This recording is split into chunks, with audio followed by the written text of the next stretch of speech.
Welcome. I'm Gina Ray Foster, Director of the John Jay Teaching and Learning Center, and I'm here with Kim Liao, lecturer in English at John Jay College, recent winner of the Distinguished Teaching Prize. I'm excited, privileged, honored, and humbled to interview Kim for the next few minutes.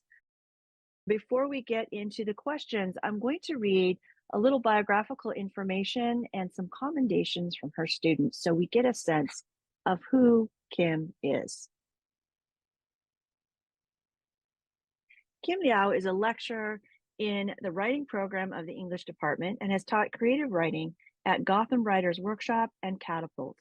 As a creative writer, former legal writer, and professional editor, her teaching interests include helping students write effectively in different genres across disciplines and in situations both inside and outside the academy. Her writing has appeared in the New York Times, Catapult, LitHub, The Rumpus, Salon, The Millions, River Teeth, Volume 1 Brooklyn, Fringe, and others.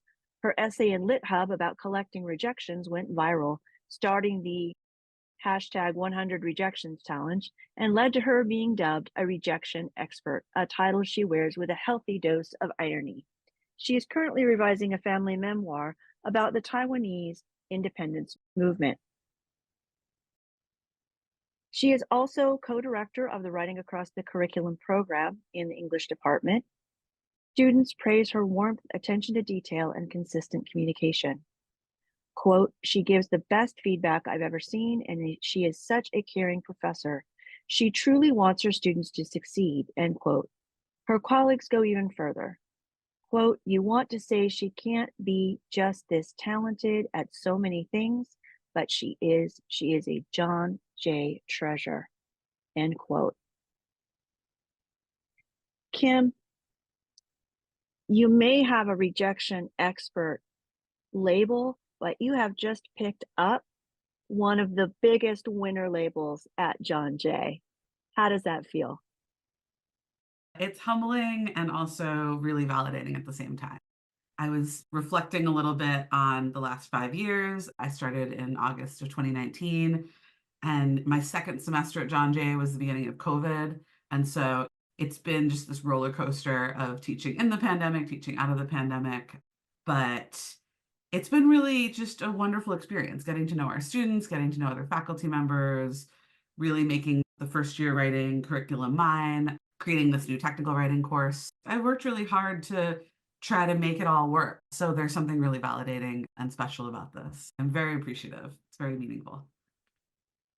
I'm so happy to hear this, and it's been wonderful to watch you as a colleague over the years, developing not only your own teaching, your work with your colleagues in your discipline and across disciplines. And I've been the recipient of many wonderful sessions.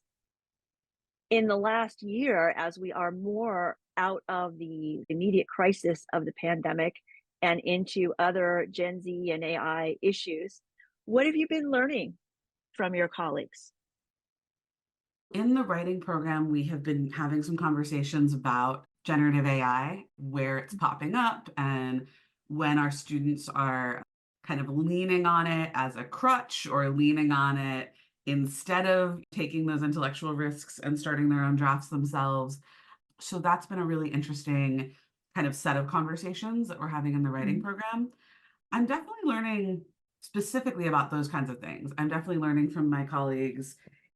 We're not alone in all being sort of confused and perplexed Mhm. by what are useful uses of this technology and what are problematic uses or sort of cheating uses of this technology, or even just students plugging things into the generative AI and then having this bland, ineffective text come out, and then they work with it a little bit. But what do you think? And then when they actually tell you what they think, it's much more interesting. So that's definitely something that we've been talking about with colleagues. I'll also say that in the last year, I had a really great opportunity to learn from a colleague, a really talented and extremely hardworking first year writing faculty member went on sabbatical last spring, Irene Kristofi, and a colleague and I basically split her classes in terms of subbing for the last third of the semester. And you observe people and you talk to people casually about their syllabi and stuff like that, and you get a sense of how they're approaching the curriculum. But you don't really see someone's curriculum until you're actually teaching it. You're saying, okay, Mhm. I'm taking the last third of your syllabus and I'm going to just teach it. And so we both were talking about how we learned a ton from her in her English 201 class, which is about exploring disciplines across the university. So social sciences, creative writing, more STEM focused, more criminal justice focused types of disciplines. She had a really wonderful ethnography assignment where she was asking students to go into their community and observe and take photographs and do interviews. And I could really see in the work that students turned in and the way they talked about it, this really deep engagement. And it really felt like it was both accessible for them and they were achieving just really, really deep engagement with their writing. And so that was a great lesson for me. I was like, I would totally do an assignment like that or something similar to that because it was so engaging for the students. And then her last assignment, which I worked with the students on, was a literacy narrative. And there was a real reflection and engagement and awareness from students about how they relate to their own learning. And I've taught literacy narratives in the past, but I haven't done one in a while. And it's a great assignment to bring in and to really ask students, who are they as learners and how do they take on these different kinds of literacies in college and how do they see themselves growing and what challenges do they see? No, I learned a ton from her.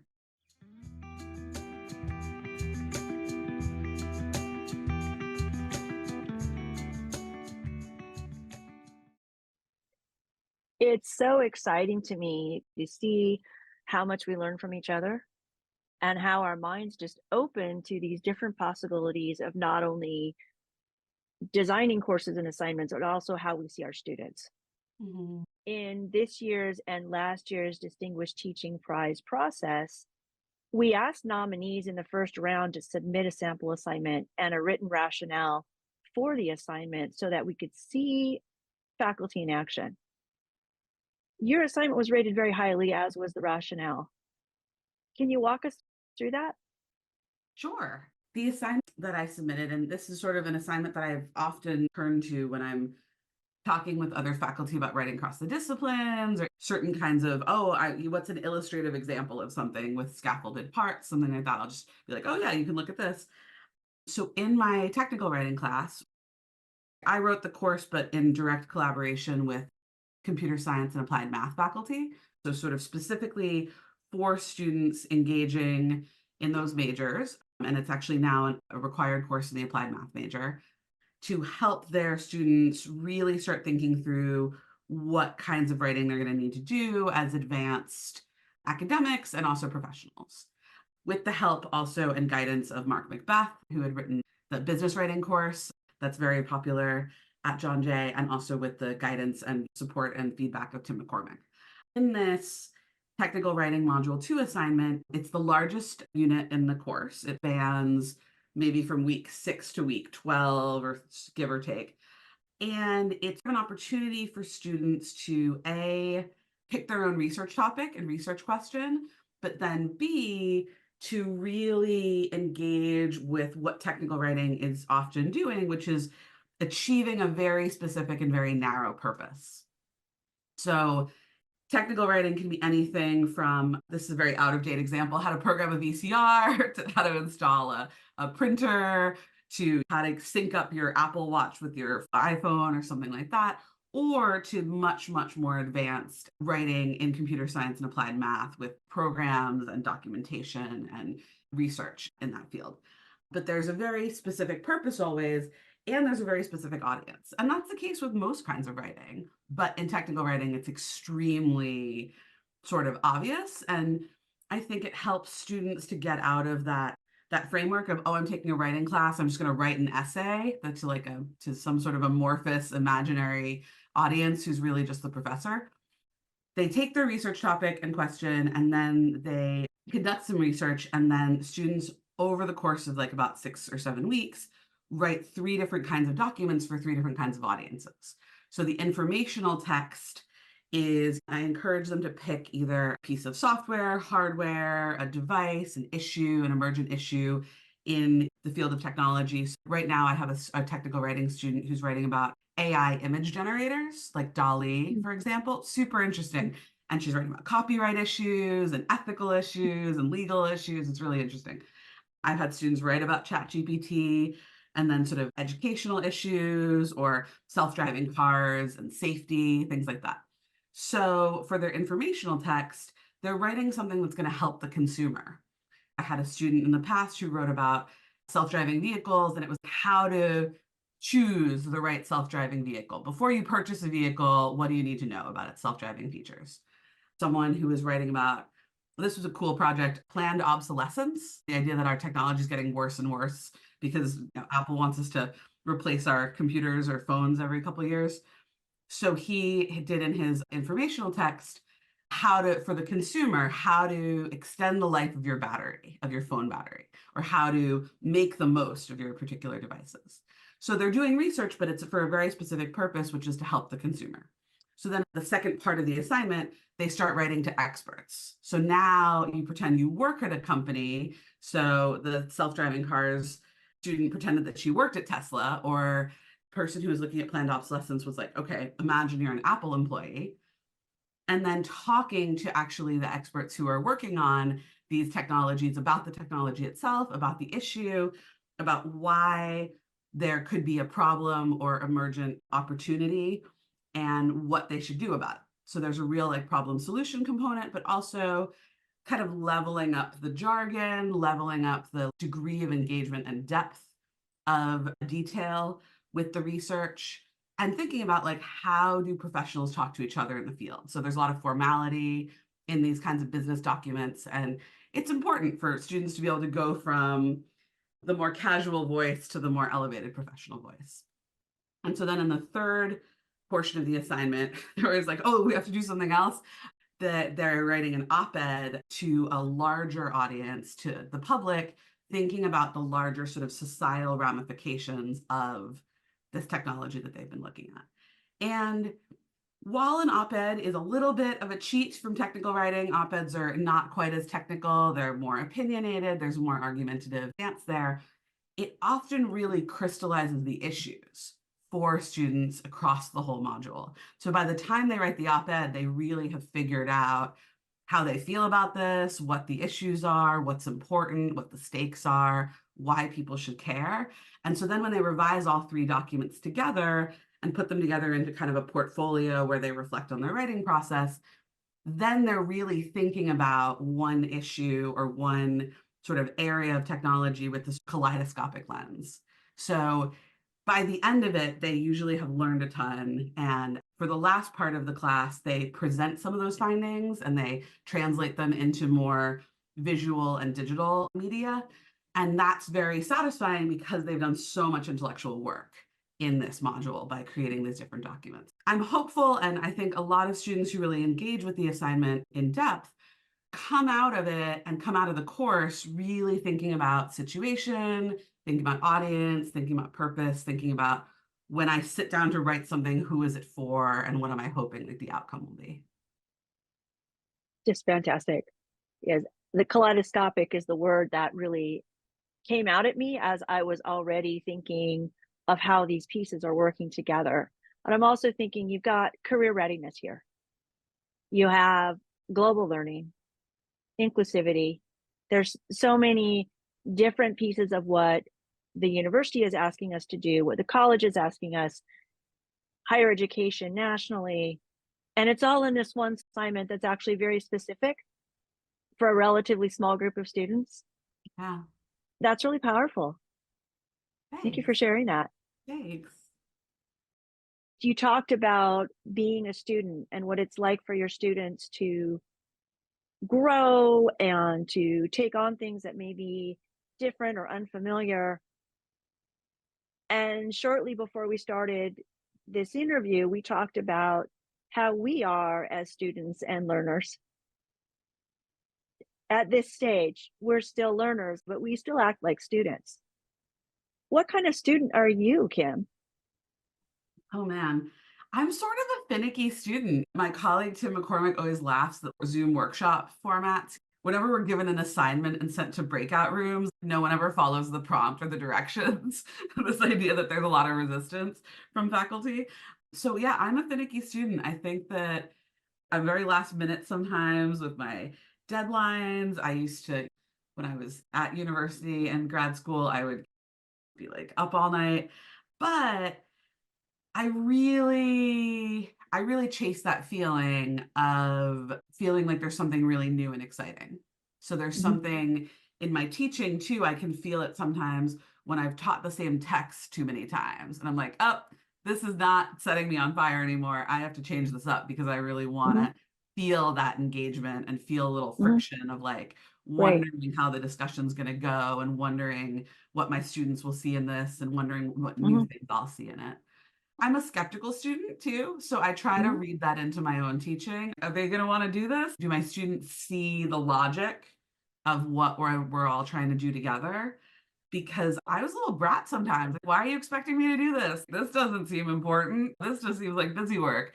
So, like, that sort of, I would try to hack, okay, what's the most important stuff that I need to focus on? I imagine that my students do that too. mhm, When I was an undergrad, my major advisor, she's a really prominent John Donne scholar, and mm. she told me one time that she was up all night revising her lecture. Adults are up all night? Oh, professors are just overgrown students. I think it keeps me grounded too. I don't see a Yeah. huge difference between us and them. It's very much we're all learners together. I want to make sure I'm responding with my courses to the moment and Mhm, what's going on in the moment. And I think that when I do, I always feel engagement as a student, like this is mhm, interesting. There's no good, clear answer here. And mhm. also, my students are going to be interested because this feels relevant to where we are. Absolutely. And as we're just talking about this last section, I'm thinking about your work in decolonizing the classroom and racial Mm, equity and inclusivity. And there can't be an us and them. yeah, So the more we understand that we're all students in some way and that we're all present now, yeah. the more we can actually get done, right? Yeah, and I mean, all of our writing and teaching, the hope is that we're responding to real important Mhm, situations, like relevance. Just gonna add this, I brought into the technical writing class because I have all these op-eds. I bring in mhm, example op-eds about different technology issues. And I just read one the other day about mhm, pornographic or exploitative things that AI is now doing with pictures of young celebrities, mhm, but also like young teenage girls. I just read, I think it was either this morning or yesterday, that they're proposing legislation now to outlaw mhm. that. These technologies far outpace what we can imagine are going to happen to them. I am reminded also as you are exploring and bringing things into the classroom, as you're talking about staying in the moment, staying present with what we have, that you have a scholarly and creative life that very much engage with politics and social issues, as well as the personal. How do you negotiate? How do you engage with this back and forth between those parts of yourself and your life as an instructor, as a teacher? That's a great question. As a writing teacher and having been a freelance writer and editor and legal writer before I got back into academia, I had a little started in academia, had a period in industry, and then came back and was like, I really miss teaching. I think that those real world concerns, who is out there, concerns of how do professional writers actually write and make Mhm, money and interface in careers is very interesting and important to me. And I'm an English major, do all of these kinds of things as a professional writer. I was a technical writer and a legal writer for 4 years, what that's like. These are different kinds of careers we're preparing our students for. But then as a creative writer too, there's questions of craft and my own process. I bring that into the classroom all the time. Some of my tips from the trenches, because these are all the different things I've tried over the years. In my English 101 course, we focus a lot on writing process. They sort of build a research project over the whole semester. And I make them do all kinds of wacky stuff. And I say, hey, guess what? You're building a toolbox. You don't have to ever do this again. I'm going to give you this visual paragraph mapping worksheet map, and you can use this to organize your paragraph. And if you hate this, you never have to do it again. But if you find it helpful, something you could try. Sometimes in the past, I've had students bring in hard copies of their drafts and we cut them up. And that cutting up drafts activity was from a short story class during my MFA program, where folks would bring in their short stories and we'd cut them up and tape them on the wall, move them around, and really look at them visually and be like, what Mhm. is the structure? And I have done that as a writer with different versions of a chapter. I tape Mhm. up 3 or 4 different versions of the chapter and then look at them and cut them up and tape Mhm. them around and put them back together, keep the best parts. These different things are craft approaches for students. And I really appreciate too, as a writer, I mean, I have a writing group with other professional writers. We give each other feedback. I've worked with a lot of writers over the years. I've taught creative writing. Everyone writes differently. There's no one Mhm. single writing process. So I think that that's really important too, that we're not teaching our students one kind of monolithic writing process. We're giving Mhm. them tips, and then they're Mhm. going to have to figure out what works for them. The biggest distinction I've seen between this is folks who write really messy first drafts with lots of ideas all over the place, but who have really, really creative, interesting connections Mhm. between things. The risk takers, maybe, or the throw it all at the wall and then look at it sort of drafters. Mhm. And then I have students who are outliners and they're like, here's the Mhm. order, and they write really clean first drafts, but then there's a Mhm. lot of potentially like clenching onto the ideas, and then they're resistant to make changes. So I feel that's a very obvious. Some people are outliners, some people are a little more spontaneous with their drafting. And Mhm. also, some people are overwriters and some people are underwriters. I'm an overwriter. I write like tons, then I have to pare it down. And some people are really sparse writers. And then every draft after their first draft is adding and just Mhm. accumulating. And so I think that that's huge, because people say revision and they think that it means only one thing, but everyone's writing process is different. So really, there could be many, many different types of practices you do to build a piece of writing. That's great. That's great. Going forward, you've won the prize at a fairly early stage in some ways in your career. You've been teaching for a while. The opportunities for you to do more are tremendous. How would you like to see yourself grow in the next 5 years as a teacher? Ooh, that's a good question. That's something I don't always think about. I think that I'd really like to, continue the work that we're doing. We're doing a lot of really cool initiatives, also in the writing cross curriculum program, with different writing in the disciplines courses and things like the Mhm. technical writing class, and these different courses that are helping students at a higher level with their writing. But I think personally, I'm leaning into my own creative writing a little more and my own craft writing. I would love to bring more of that to John Jay Mhm. or to our students or to these practices. Even if you're not going to write short stories, what are these different things that we can take from the creative writing world? Students are hungry for that. Yeah. They are very hungry for that. So that's a wonderful connection and idea. Well, and creative writing makes you feel good. Maybe we need more creative writing and reflective writing and personal writing out there to help students cope with the moment, Mhm. process what they're going through in college. Yeah, absolutely. Absolutely. So, Kim, as we're winding up, I am thinking about the tremendous amount of work you put into designing and assessing your teaching and the work that you're putting into your creative writing. Is there a writing project you have on hand that addresses teaching rather than your more creative work? Yeah, so thanks for asking, Gina. On the next horizon, the thing I'm flirting with as I'm finishing up other stuff that I've been working on for a while. And it's basically a craft book about revision, but it's really inspired from the work that I've been doing at John Jay. And the idea for it actually came about during the first semester, spring 2020, during COVID, when I was trying to work with students on revision. And in the past, we would have a lively in-person discussion with writing on a whiteboard or writing in their notebooks.